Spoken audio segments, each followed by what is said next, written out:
Everybody dreams about retirement. We worked for decades to launch ourselves into this phase of life that we were so excited about. And it was amazing at first until it wasn't. And then whiplash kind of happened. It was a whiplash of emotions, a whiplash of expectations, and really a roller coaster for both of us. So buckle up and watch this video. It's going to really be great as we tell you exactly how our first year went and what you need to look out for. Well, I do remember that Friday afternoon, December 28th, 2018. It was the last day of work for you at Chubb and the last day of work for me at Brown & Brown. I had just finished 38 years. You finished 32, 33 years.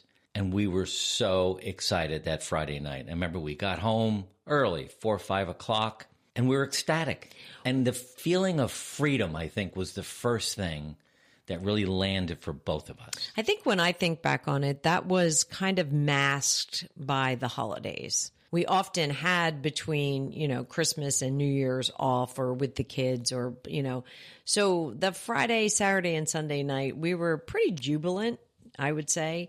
And then Monday came around. We were still pretty good. We felt, unshackled, no responsibilities. And that's when I think we really started to kind of go with the vision of retirement that we had been told.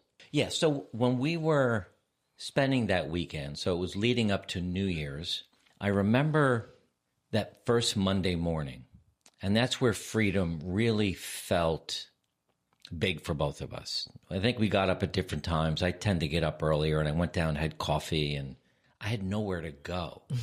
I had no meetings. Which is not good for you. No. Well, no, it's not. That's true. We figured that out quickly. We did. But I was excited for you to come down to celebrate this first day of freedom and to sort of watch TV and to hang out and to figure out what we were going to do that day. And the freedom felt wonderful. It really did. And while a couple times, the first day was great and the first week and then 2 weeks and then 3 weeks. And we're going to talk more about everything else we felt in the beginning.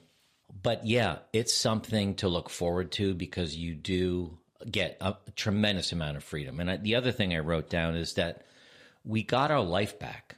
Right. When particularly you, because, me at the end, I worked for a big company too because I sold it. But we both spent a long time reporting to other people, holding ourselves accountable to other people, lifting other people up, just constantly being told what to do, where to do it, how to do it, when to do it, who to do it with.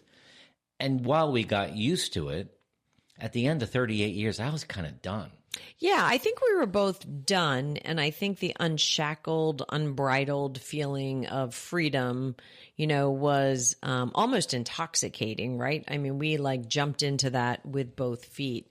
But I also think the lack of schedule hit you first because you were used to running meetings, being in meetings, traveling for business, as was I.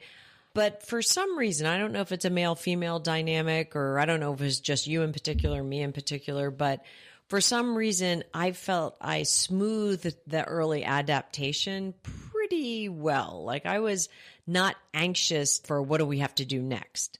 But you're a what do we need to do next kind of person. And if there isn't things on the agenda, I watched you and the kids watched you and our friends watched you get a little lost. And then I was lost as well, right? Because we no longer had the compass that said, go east, go south. This is what you're doing. And that freedom feeling was not enough to overcompensate for the lost feeling. Yeah, and for me, if you remember, and I just thought of this, prior to us retiring on December 28th of that year in 2018, I'd spent the last 2 years in a different role. I'd stepped down from the office leader. And the previous 6 months, I found myself just lying to myself about my job and lying to you about my job because I had no responsibility. And I was used to that, no responsibility at work. I didn't really like it. But I was looking forward to getting away from that, the lies and the showing up and actually acting like I really liked what I did, because I didn't at that time. But I also started drinking too much. I was watching daytime TV. I tell the story about how, I'd go in late, leave early, and I'd come home, open a bottle of wine, and I fell in love with daytime TV, watching Ellen and Oprah, and you'd come waltzing in like, what the hell are you doing? I said, it was a slow day. But that last day, all of that ended. So we had freedom. We had the ability to choose what we wanted to do. Right. And the third thing that came with that was less responsibility. When I was in my last 6 months at the job, I still had this responsibility to service my clients and lead my small little team and go out and try to find new business. But all of that, I just couldn't wait to get away from. So then I landed in retirement. We both did. And it's like the responsibility was lifted. I didn't have to lie anymore. I didn't have to go in late or go home early. I didn't have to go in at all.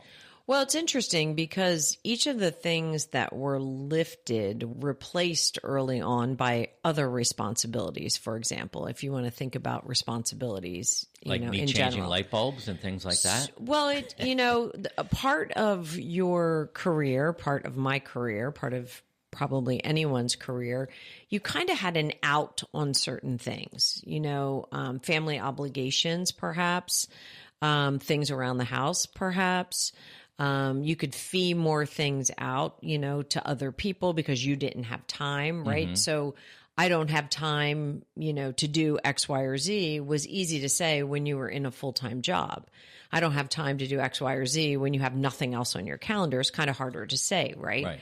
Or if, somebody said, if my pop called and said, can you come visit or can you do this? Pop, I'm in LA on travel and then I go to Chicago and then I'm back. I'll call you next week. But when you have the time, then you kind of say to yourself, okay, now I have to really make these choices. So while I felt less responsibility, obviously, to clients and team and all that, my responsibility bucket was quickly filled with all responsibilities, friends, neighbors, community, My biggest challenge there was I still never put myself in the bucket of responsibility. And I got tripped up pretty hard not doing that piece during my career and doubly hard afterwards. Yeah. If that makes sense. It does. And again, the picture we're trying to paint here with the first year is that at first it is wonderful.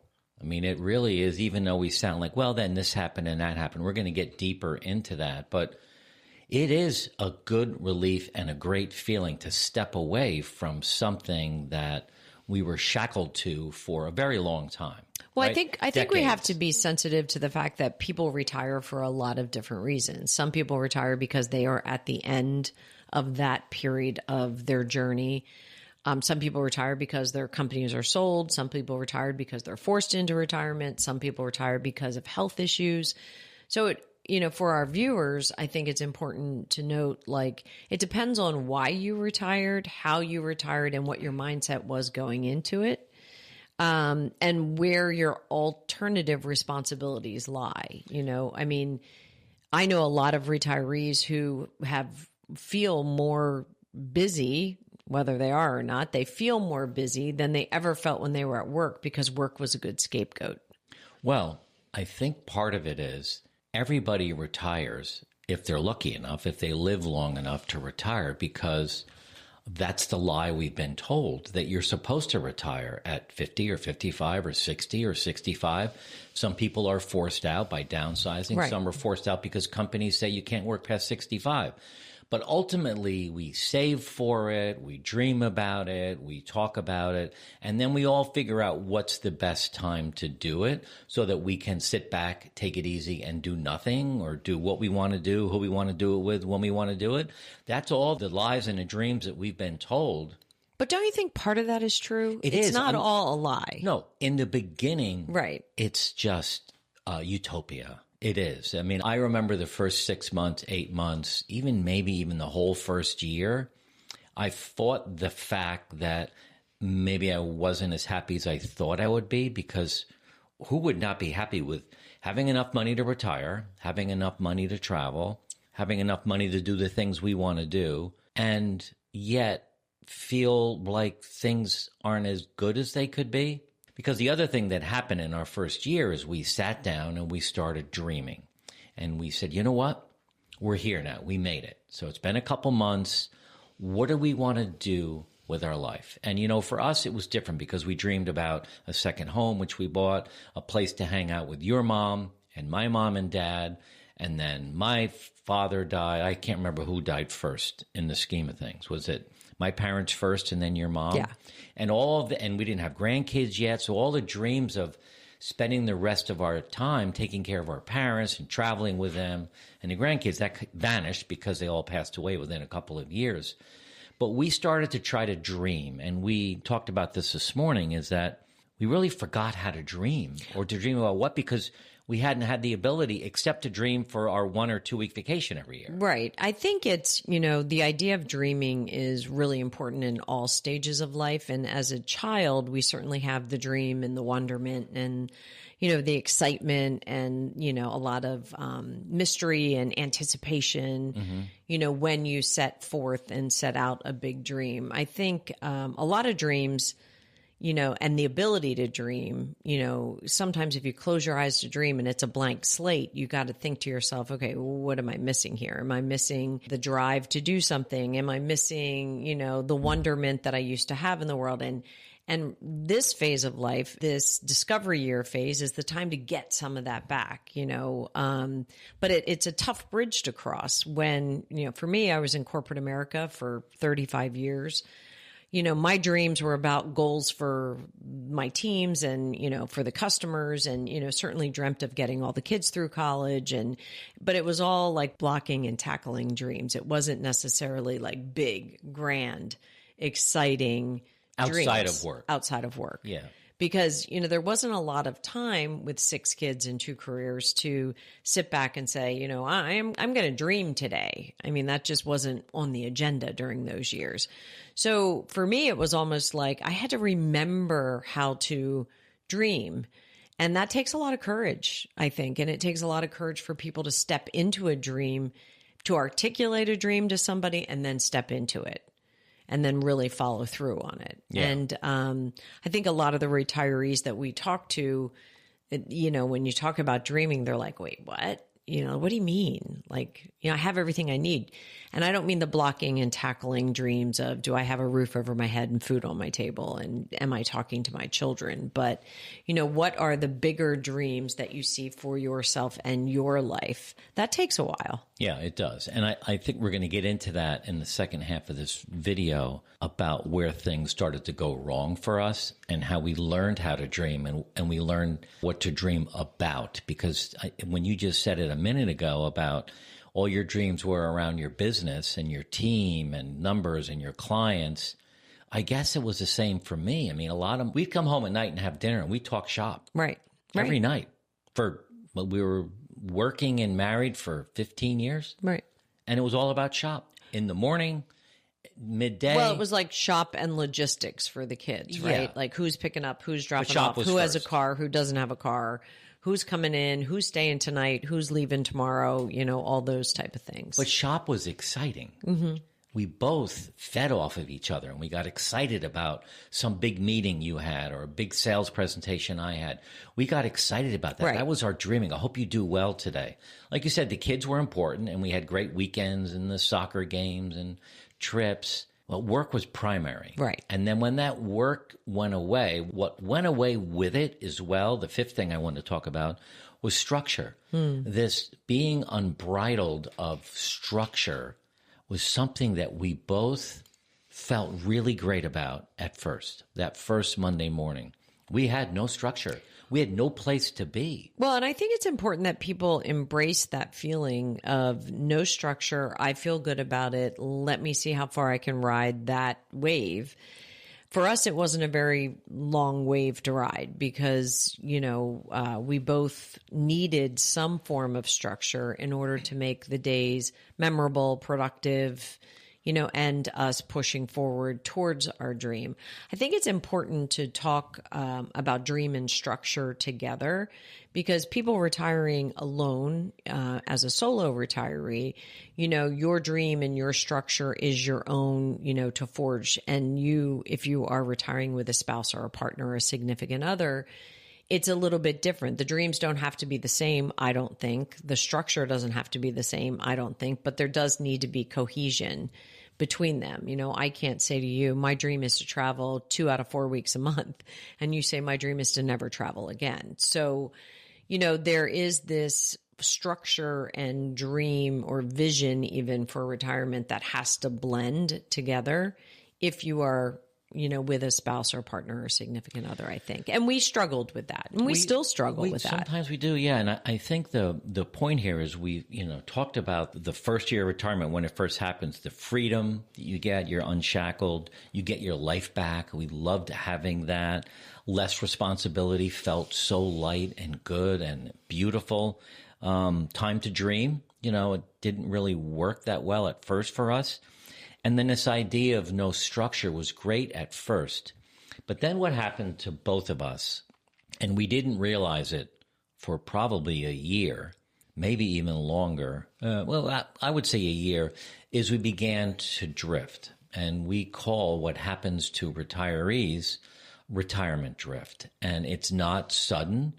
It's not something you wake up and go, I feel like I'm drifting. You just feel at a place. You've lost some relationships. They're not as active as they used to be. Your identity is a little confusing. You and I both had long careers. And even though we always said, well, we were ourselves first, we were tied up into our business. We liked it. We liked what we did. And, you know, we didn't take very good care of ourselves. We both started to drink a little too much. We didn't eat well. We didn't exercise. So we've now named that retirement drift. And when we did our last masterclass last September, where we've created the 7 pillars that we talked about, that now is the basis for what we believe is the best retirement ever. And we call those the discovery years. It's no longer stepping away from something. Right. It's stepping into something. And it's taken us 4 years to really build something that is good for us and really good for others who don't know this language at all. So I wonder, as we're talking about this, if there are other points in your life as a human that you also are drifting, right? I mean, I think back on, you know, times in my life where I felt I was drifting, and maybe it's those awkward middle school years where you were kind of not sure of who you were. Maybe it was when you graduated from high school and you selected a college based on all the criteria you could come up with, but are you sure it's the right place for you? You know, this idea of where do I belong and who am I to belong in these places? You know, I know as a woman, you know, the first baby that you have, you kind of feel like, you know, suddenly how do I know nothing about anything? And I've got this human to take care of, right? So there's different points in your life when you are drifting. I think the challenge with retirees in retirement drift is your age, your stature, your wisdom. You know, we've assigned you a place now, like where you know more than anybody else because of your age and your, you know, your stature and your maybe even your place in the family. So when you kind of come to the realization that you're drifting, you don't really know where to go with it. It's not like when you were in middle school, you could say to your mom, like, I don't know if I fit in here anymore. Or when you get to college and you're unsure of something, or even when you have a baby and you call your sister or your aunt or your mom and say like, oh my gosh, I don't know what to do with this little human.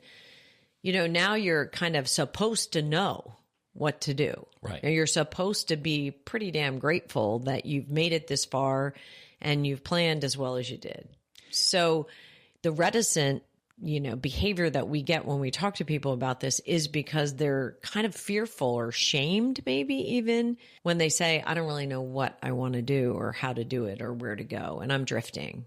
Or I'm okay doing nothing. Yeah. I'm okay waking up and scrolling on my phone for an hour. I'm okay watching TV 8 hours a day. And I'm not knocking those people, but they don't know any different because when you had middle school problems, when you had college problems, career problems, baby problems, you had playbooks, you had people you could talk to about all of that. Right. I had the same struggles in my life having the first baby, and now my wife is not as interested in me as she is in the new baby. I'm like, what happened to me? So, you know, there's so many issues we go through in our life, but there are resources. There are people to talk to. When you and I retired and found ourselves in drift, we started Googling retirement planning, maybe retirement playbook, retirement yeah. planning, retirement advice, and 99.9% of what we got was financial. Right. We didn't want that or need that. We wanted non-financial advice, and it didn't exist back then. It does now. There's our business, Retirement Transformed. There is retirement coaches. There's a Retirement Coaches Association. It's actually an industry now. Most of them are financial planners that have moved into the coaching side because they saw this with their clients, right. that they had enough money, but they didn't know what to do. And they ended up just dying before their time, just like my father did. So and it almost gets me angry that we didn't have this 30 years ago, right. So that when my dad retired, he had a playbook to go into, because his playbook was play golf 3 days a week, have drinks with your buddies, go home and take a nap, wake up, take my mom out to dinner. That was what he did. Right. And that's what he thought he should do until the last 5 years of his life. He retired at 65. He died at 80. He just faded away. He didn't exercise. He didn't eat right. He drank too much. He did what he thought he was supposed to do. And he was somewhat happy until he died. Right. And then I'm like, we didn't want that for ourselves. No, but and that's... I know you were going to ask me a question. Well, I was going to say, that's not to say that people can't be happy doing different things. Right. What I always advocate on all of our episodes and, on the channel is, the best part about retirement is it's your retirement. Like, you can choose what you do. There's nobody, unless you and your spouse are pushing each other, there's nobody that's going to push you to do something that you don't want to do. That should be a 0 on your retirement scale. Right. So, if somebody said to me, I'm really happy in retirement. I get up, I have a cup of coffee, I read a book, I sit in the sun, I go to the grocery store, I make my husband dinner, we watch a show. If that's happiness, then that's great. The only piece of it that I would carve out that I feel is the foundation and the most important is, are you paying attention to your physical and mental health and wellness during this stage? Are you paying attention to that as a strong base for your retirement? Well, I think it's a good time in the video now to switch over to the pivot that we made, the recognition that we had and realized we were drifting. We were in our retirement. Everything on the surface seemed okay. We didn't have the courage to say things weren't okay. Right. But there was a lot of things that were not okay once we started to dig in and tear apart our life and realize that for us, there were 7 key pillars that we felt really was what our life needed to be structured around. And that's what we've built the business on. And the big thing is taking people from retirement drift and bringing them into the discovery years. We don't call it retirement anymore. Right. It's the discovery years. And there's 3 core main parts of that. And the first one is self. So there's 3 pillars under self. And you just mentioned the first one, which is vitality and health. There are so many podcasters out there and doctors and medical advice that for people our age, actually for people from 30 older, you start to lose muscle. So one of the key things that we have to do as we age is build muscle. And the only way to build muscle is to lift weights. And one of the ways in which to lift weights is to go to a gym. You certainly can buy them. You can do it in your garage, and I did that for years, but it really wasn't giving me what I needed. So, but 1, we need to build muscle, and 2, eat a lot of protein. Now, there's a lot more than that, but let's just stick with that for a minute. So if you stick with, lifting weights, building muscle, just take that one first. Right.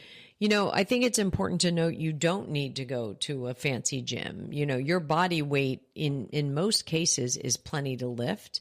If you have a physical volunteer activity that you're doing, like you've decided to, sort macaroni at the food bank and the bags are 90-pound bags of macaroni and you're ultimately putting them in 5-pound bags and moving them again, that is a form of, lifting weights, activating your muscles. So I know, a lot of people will say, I'm not a gym person. You don't have to be a gym person to build muscle. My niece, when she was pregnant and working full time, couldn't get to the gym because it just wasn't fitting into her schedule and how she was feeling with the cycle of her pregnancy. And I remember she said to me, Aunt Jody, I do 100 squats a day. I do 50 push-ups a day. I do 20 jumping jacks every hour while I'm working from home or doing my cooking dinner, whatever I'm doing, to keep myself in shape. And I thought, what an inspiration for a young, pregnant 30-year-old girl who was just trying to keep health and wellness in the game for her. And I think we could all do things like that. Yeah, and the drift shows up, the retirement drift in your vitality and health shows up in a couple of different ways. Number one, it shows up in that you're constantly tired. You don't have the energy. Because if you create energy for your body, then you get energy back. And a lot of people don't understand that. Even as basic as getting up in the morning and walking for 20 minutes every single day, that alone can extend your life for 5 years. There's studies that have shown that. But the important thing about vitality and health in the discovery years is it's not just extending your life, but extending your health span. The number of years where you can stand up and get out of a chair without assistance, where you can climb stairs. I mean, I hear a lot of people rushing to get a house in Florida or a retirement home where there's no stairs. I mean, I honestly think stairs are really important. As a matter of fact, this house has no stairs. I know. Our house in New Jersey has 42. Right. And I prefer our summers in New Jersey because if I'm up in our bedroom and I have to go to the garage. It's 42 down, 42 up. Yeah, that's 84 steps if I did the math right. So having a different mindset that this is important really helps the drift component of that, because you do and will get more energy. You'll be more positive. You'll feel better about yourself when you look in the mirror because you're trimmer. You've got a little more muscle on your body, and it feels better to feel better. Well, I think it's even more important. I mean, looking good for yourself, and I really do mean for yourself, is one thing. But, wrapping your bones as you age in muscle is just so much healthier for the eventual, if for some reason you take a fall. Right. And so, we can't preach that enough. And, medical professionals can't preach that enough, that wrapping your bones in muscle as you age is super important. The second part of it that you mentioned was eating protein. There's all sorts of guides out there on how much protein, what kind of protein, which is the best digestible protein. And I think that is good and interesting research for everybody to do. And a lot of it has to do with what do you like and what do you don't like. Like I happen to love beans. My daughter's fiance hates beans. So like I make chili and it has extra beans. She makes chili and it has no beans. So, but the beans add some good proteins. Now people will say they're nightshades and they're not good for your gut and, all the things. They work for me. Right. So this is also the time where you should gather information and try things around protein, for example, and what works best for you. I mean, you can pile your plate high with all sorts of food and proteins at night. I can't do that. My big meal has to probably be between 12 and 2 in the afternoon. Right. And then my nighttime meal has to be small. My digestion just doesn't work the same. But this is the time of life, I think, to get really deep into your own body clock and your own nutrition and your own protein level intakes. Right. And I think that we've done a phenomenal job on our physicality, vitality, and health. And I'm really proud of where we've come so far. And I know we can do more. I know we can do more too. We adapt, we pivot, we take a step back. Right. And we give ourselves a lot of grace when we have a lot of travel and we can't go to the gym. Like we were on the road for the last 6 days. I didn't go to the gym at all. Right. And we were in Connecticut and it was below freezing and it was blizzards. It was a blizzard. I just, I'm not going to go out and walk in that. Yeah. But we make up for it when we get back here to Florida and we go to the gym. And, the other part of the gym that we love so much, and we're going to get into this in a minute, is community and having friends. But the second pillar that we realized where we can get in trouble and find ourselves drifting is mental wellness and just losing track of who we are, who do we want to become. Stress and anxiety builds, using tools like meditation, journaling, being able to have open conversations with people about how you feel, and maybe getting a therapist is really critical in this phase of life to beat the drift, because you can easily get sad, get depressed, start drinking more to cover up your depression, and you get into trouble. Yeah. I think physical and mental are like on par to me as both super important for the base of the foundation of a good retirement. And again, I think it's very individual. I think people find themselves at different times in their lives. I mean, some people, when they're 18 years old, they know they want to be a doctor. They know they want to be an ER surgeon, and they know how long they want to do that. Other people, it takes them a little while and bumble around and figure out what you're good at, and you forge forward that way. And I think retirement's a little bit of the same. Some people say, I'm going to retire, I'm going to take up photography, and I'm going to all the national parks, and I'm going to do it in the first 2 years. And they're very driven. And because of that, their mental wellness and their physicality kind of follow suit. I think it's challenging when you don't know who or what to talk to or what to talk about when you are struggling. And retirees often find themselves isolated. They also often find themselves alone. They often find themselves not seeing a lot of people in a day, depending on where you live. I mean, I think of my pop in Philly. This has been the worst winter Philadelphia has seen in a really long time, with below zero temperatures and lots of snow. And it's hard for him to get out. So his world becomes smaller and smaller and smaller and smaller every day. And then when spring comes, we have to, he's got to encourage himself. We have to encourage him to make his world bigger again. So I do think the mental wellness piece is something that everyone should keep a pulse on. Yeah, and it's not always apparent what's happening. It's not always easy to fix. And people fight it. They fight the journaling. They fight getting a therapist. They fight, reading books about it. Right. And they withdraw, like me in the beginning of our retirement. In year one, as you said earlier in the video, how I needed things to do, I needed projects. When they went away, I would withdraw to alcohol. I would withdraw to the closet when we would have our disagreements. And I didn't really know what was going on. I just thought that's just what happens, This is what retirement's about, unfortunately. Right. But it doesn't have to be that way. Yeah, and absolutely. I think that, we've talked about two of the pillars. I think that the one thing that came out of our first masterclass that we did in September with the 35 people, we went through the 7 pillars and gave them an actual plan how to go from drift to discovery.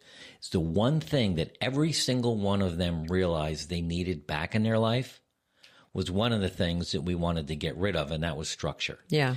Because when they began starting each day with a little bit of structure, which was writing down 3 gratitudes, drinking 12 ounces of water, planning their day, writing down 3 things they're looking forward to, all of a sudden their days had some structure. Right. And it wasn't like busy, busy, busy. But they had 3 things they were excited about, right? Whether it was golf or lunch or a dinner date or something with friends. So bringing some structure back in as we're going through the 7 pillars is really the core missing piece in retirement, even though when we did our masterclass, that wasn't even a session. Right. We talked about journaling in the morning and all of that. Yeah. So, but the third piece, the third pillar under self, we did physical vitality and health, mental resilience, and now spirituality. Right. And frankly, that's new for you and I. That's about 2 years ago we started that. So in the very beginning, that was the furthest thing from our mind, was to start going back to church, reading the Bible. That was like not a thing. Right. And now it's probably core to who we are.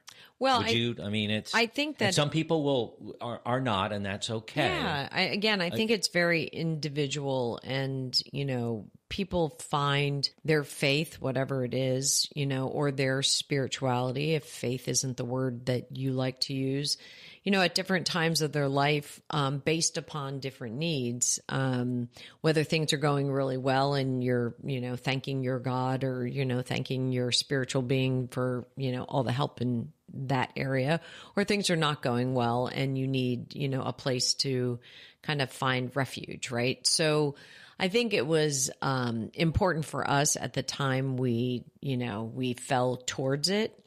We happened to do that at the same time, but we do it very differently. And again, I, like to point out, I'm a big fan of individual humans as opposed to everybody should do all the same things. And, if spirituality is missing in, your life as one of our subscribers, for sure, then, figure out the time to put that in however it works best for you. Yeah, I don't, people who have a spiritual journey right now, that's great. But for those who don't, and we didn't, we were introduced to a process to learn a little bit more about God and or Jesus or faith from neighbors across the street that just happened to be very spiritual people. And they weren't Bible thumping on us. They were just saying the importance of faith. And I'm finding that now so important to me as I'm getting older and I'm watching Markham, our son, who's 40, in year 3 of stage 4 colorectal cancer. It's really hard to watch. We were just with him this weekend, and he's fighting as hard as he can. He's in the fight of his life. And then I wonder, where is God in all of this? And I think that everybody at some point in time in their life, maybe it's their deathbed, they think, okay, what's going to happen to me now? Where will I go? Is there a God? Has God always protected me? Is God moving away from me? And that's my personal belief, but you mentioned there's other ways to have spirituality. Right. But the thing is, the spiritual journey is one of our 7 pillars. And I think that it's, besides building muscle and working on our mental health, we're working on this. And the book that I read that really opened my eyes, and we can put the link to it in the notes below, we'll put the link to our Amazon page, but it's The Story, which is the story of the Bible in chronological order, right, from beginning to end. It was like a novel. And I went, wow, I didn't even know any of this. Like, I went to church as a kid, but I didn't know. But I think that making this one of your pillars, again, combats some drift that you might have, and you might not even know that you have it. Right. By the way, in the comments below, there's a link to our free retirement assessment. It's brand new. This is the first you're going to hear about it. We love to have you take that assessment and let us know what you think about it. By the way, if you haven't downloaded our 1-year retirement checklist, it's the second link in the notes below. It's a really great tool as you prepare yourself for retirement to take a look at some of the things that you really want to think about before you end up in retirement and get lost and end up in retirement drift. So download that next, the second link in the notes below.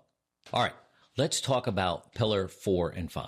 And these are grouped together under relationships. And this is a place where almost all people end up drifting, because when they step away from their career, they step away from hundreds or more relationships. And at first, you think that you're just going to stay connected to them and it's going to continue. But in a very short period of time, you realize you've been replaced at work. And while they were always good friends, I love how you say this, it was a situational relationship, right? Because you work together, you're on the same team, you work for the same company, same goals. You were, great. You couldn't wait to see him in the morning and have meetings and talk about what we did. But then someone else is in your seat. And someone else, whether they do it better or worse than you, doesn't matter. Right. You're not needed anymore. Right. And I think that's a vacuum that takes place, and people are like, where did all the people go? Yeah, I think it happens kind of gradually and suddenly. It's one of those things that's happening all along, and then all of a sudden, suddenly you wake up one day and you're like, where are my people? But that's not to say that you haven't built a list of people over time that are important to you, that you just need to then create a plan to reach out and engage and put things on the calendar, make sure that you're the one really driving the process. I think one of the things that retirees do is they sit back and wait for someone to knock on their door. And if all of us are waiting for the other person to knock on the door, it's just a whole lot of silence. So I think it's important to, really jump into the relationship game, forging new relationships, cultivating old relationships, mending, relationships that have gone south if they're repairable. And it takes a lot of good intention and a lot of follow through. Yeah. And in our masterclass, we spend a lot of time on this, on how to find, create, and nurture old and new relationships. Right. Because without the tools that we created for ourselves, I really wouldn't have a lot of friends. I mean, I, as a man, struggle with going out of my way to create relationships. Right. I'm just not good at it. I was the one that was waiting for all my buddies to call me, and they didn't. Right. And then when I started calling them, they go, "Oh my God, so good to hear from you. I've been meaning to call you, but I just got busy." And now I'm like, you know what? I'm just going to reach out to everybody. And I have this great list, and you have your list, and we have family, we have core friends. I mean, I'm really now re-engaged with my college buddies. And I haven't talked to them in 20 years. Yeah. It's nice. Not like I do now. Yeah. And there's a connection. And my high school buddies. And, I think that this void, this drift that takes place with relationships in general, is dangerous. Right. The number one killer of, if I get this right, loneliness, chronic loneliness, is described as feeling lonely for 2 weeks or more. And that's more deadly to you than smoking a pack of cigarettes a day, being obese, or what's the third one? Having chronic illness. It will kill you. Yeah, absolutely. And, the biggest thing there for me is this fact that we found out early on in our building this business is that the number one cohort of people that commit successful suicides in the United States is men over the age of 65.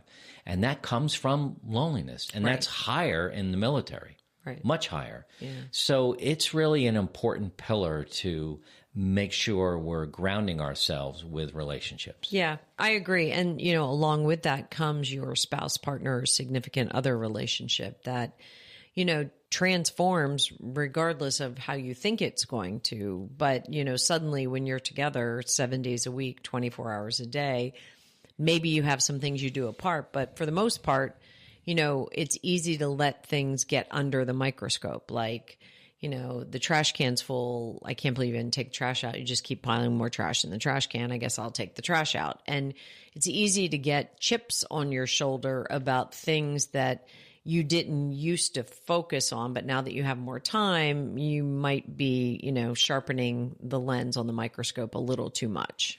Yeah, and we've done that. Well, we ran into trouble early in our retirement. I talked about my drinking, and we did that one video where we'd had the arguments in the closet because we didn't want to wake up the kids and have them hear it, and my drinking got out of control, and it changed who I was, and I recognized that. Which was good. But I know a lot of my friends and colleagues who are retired say to me, I drink too much and I know it's hurting my marriage. Okay. But they don't know how to stop. And I didn't know how to stop either until I realized that it wasn't serving us well. Right. And that's just and that's what this is about. It's not about drinking or not drinking. No. It's about really understanding where your relationship is, where you want it to go, and what you can do to move it. We get a lot of comments from people that say, I'm invested, I'm trying really hard, my partner or spouse or partner isn't, and that could be male or female. I want to get up and go to the gym, and then I want to go have coffee, and then I want to do things with friends, and he or she just wants to sit on the couch. Yeah. They're addicted to TV and their phone and scrolling, or, all the things. I think it's important that at this phase of life, your spouse, partner, significant other relationship gets the attention that it needs and the grace that it deserves, because both of you are going through transitional times. If one's still working and one is retired, that's a significant transition. If you're both retired, that's a significant transition. If you're both retired and one is active and the other isn't, that's a significant transition.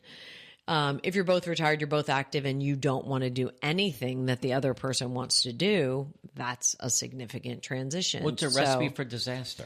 And I just think that it takes, time and patience and communication and some learning and some skills and some books and some meeting in the middle, remembering why you fell in love to begin with, and, bringing up old fun stories, not the old, what a bastard you are stories, type of thing. And this is a time in relationships, especially with gray divorce on the rise and women retiring with their own money, not retiring, waiting for, can I have $100 to go get my hair done?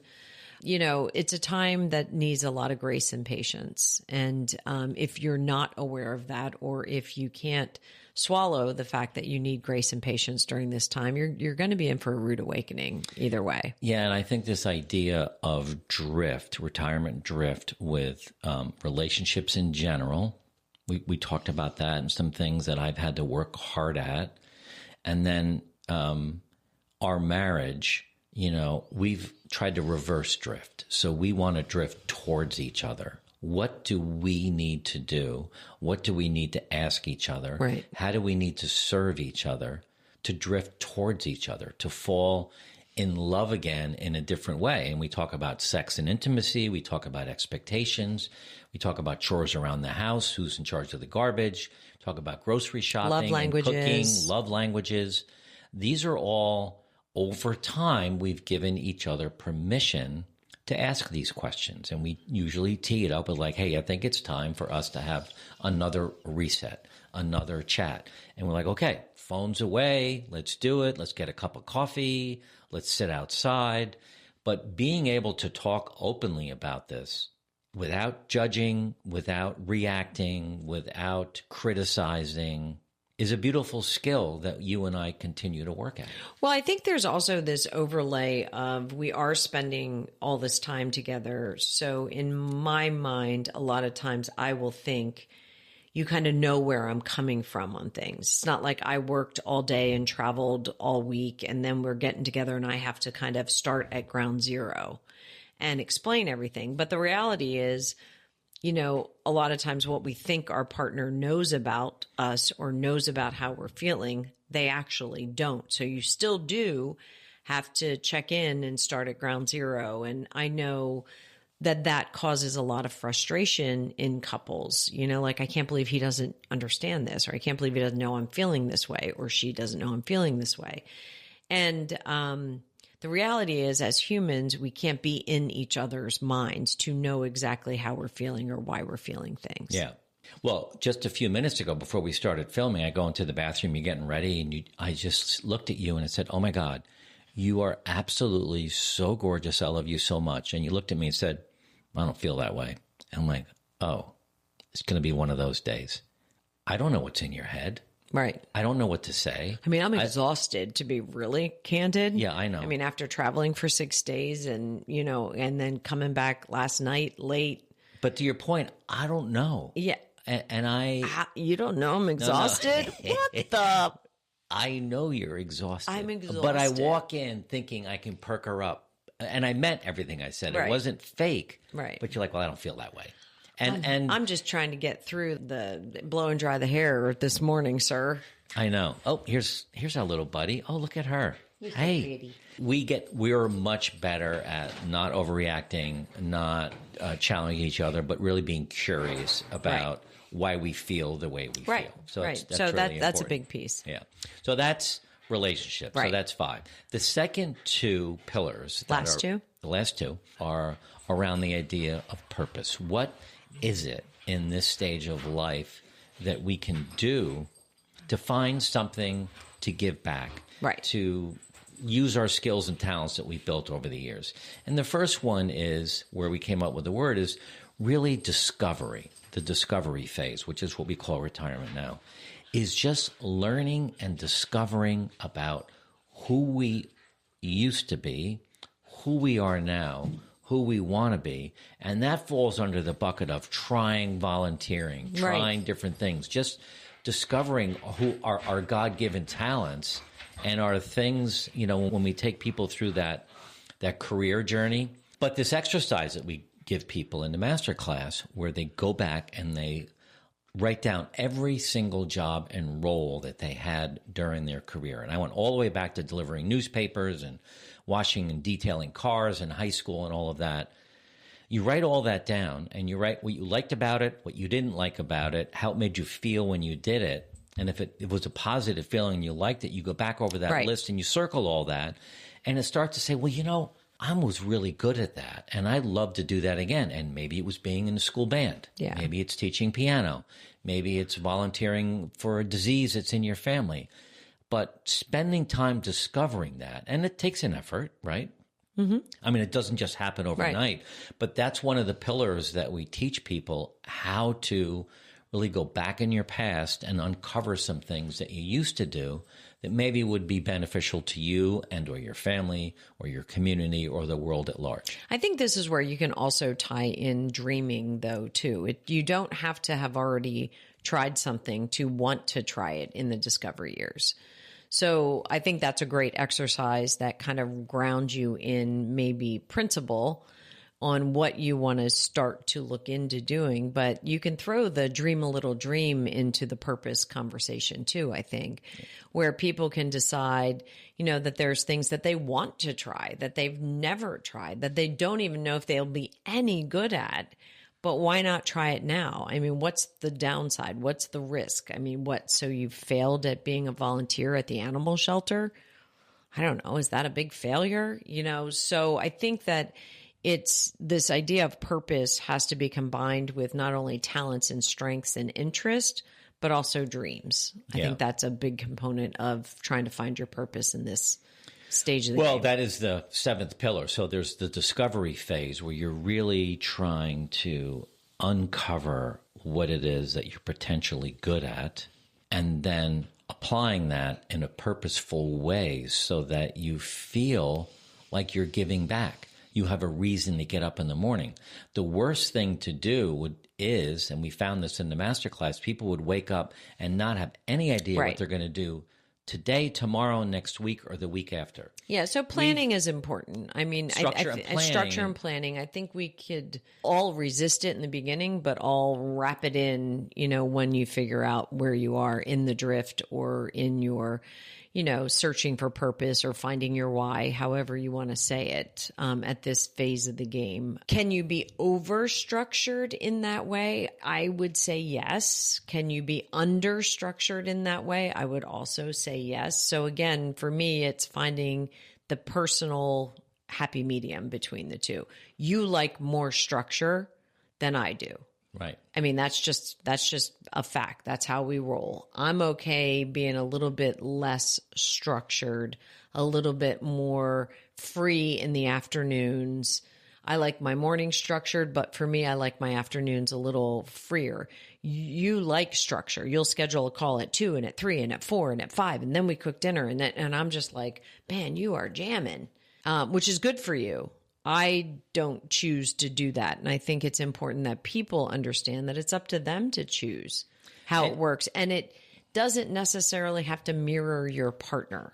Right. I was about to say, we've gotten really good at giving each other, because we've been at this now for 8 years, right? We're retired 8 years in the discovery phase. And had we not found these 7 pillars that are part of who we are, and had we not found a way to teach it to other people the way that we do, we have our monthly subscription for our community. We have the masterclass. We have this YouTube channel. We've got the assessment we just created. Mini courses. The mini courses, the 7-day challenge course. I know that this is what I was called to do. And I know that you're not sure whether you were called to do it, but you are at my side 120%. And I couldn't do it without you. And I think working together, it's one of those things, 1 and 1 equals 15. And I'm so grateful for you for saying, you know, this is important to Mark. Right. And I'm going to do it to support him. Yeah, 100%. And you're actually better at it than me. No. Your videos do better than mine. People You're always so have better competitive. comments. I am not. So competitive. My videos are awful compared to yours. You get such a great That's not true. following and good comments. But doing this together, you know, who would I talk to if I didn't have you? You know, we're trying to build something that has legacy, that's lasting. Every time we do a video, I feel like we've elevated our life. We've talked about some things, reinforced the fact that we're trying to drift towards each other, not away. And that's hard. Right. It's hard to have that staying power. I do think it's, though, important and, you know, for the viewers out there, I mean, I struggle with still, after 8 years being retired and doing this business with you, for you, I struggle still with my real purpose. Like, you know, what is my real jam? You know, I've got a lot on my plate this year with the 3 weddings and certainly Markham's health and, you know, some family struggles that we're having in other areas. But, you know, ultimately I will find my own jam as well and be able to help you in this, but also, you know, find fulfillment in another place. Yeah. Hey, why don't we look at some questions that our team put together from our subscribers. So if you have any questions, leave a question down below. We'd love to answer it. But this first one is your legs and feet. Oh, this was a video we did. Your legs and feet are warning you 3 signs that predict an early death and retirement.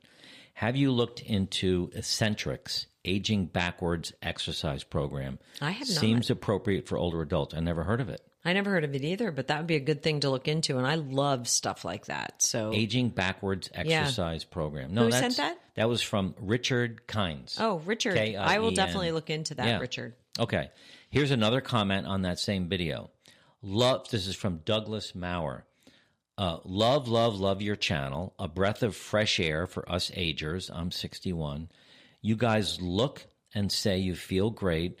Could you take us through your gym workout routine sometime? Easy. We both belong to the same gym, the one here in Florida and the one in New Jersey. And it's you describe it better than me. It's a boot camp. It's not a CrossFit gym, but it is a boot camp gym that incorporates a lot of weight training along with a lot of intermittent cardio, a lot of body weight lifting, burpees, push-ups, pull-ups, jumping jacks, high knees, squats, lunges, you know, that type of stuff, along with some throwing weights. Balls down. Medicine balls. Pull-ups, yeah.